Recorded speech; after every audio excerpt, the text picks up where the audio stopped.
There's no fish for dinner tonight. Samawati and her family are ethnic Bajau. They live and rely on the sea.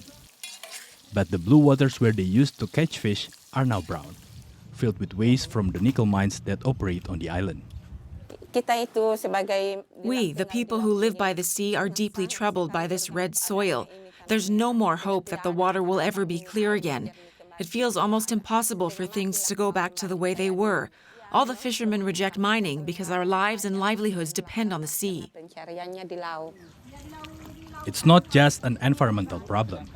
The waste also poses a health risk to anyone in contact with the contaminated water. I felt it myself, the itching. My hands broke out in sores because of the water. The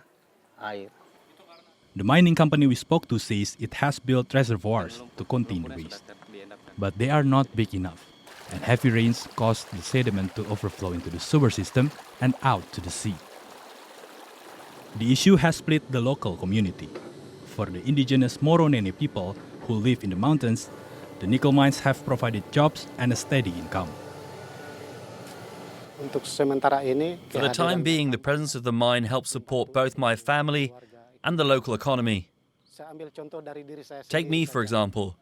I have 2 kids who are still in school, and I don't have enough money to cover everything. But each month, the company helps pay for their school fees.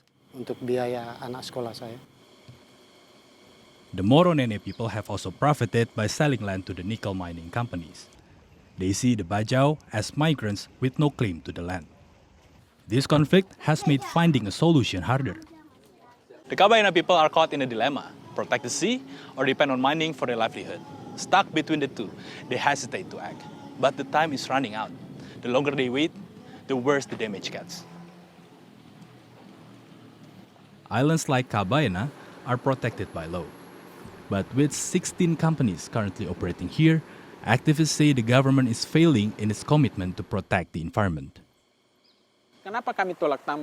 We reject mining, especially on Kabaena Island, not just because it breaks the rules, but because the current regulations don't protect the local community.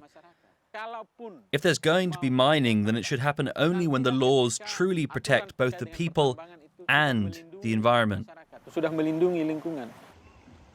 The government says it is still gathering information on the impact of the mines and environmental damage affecting the island.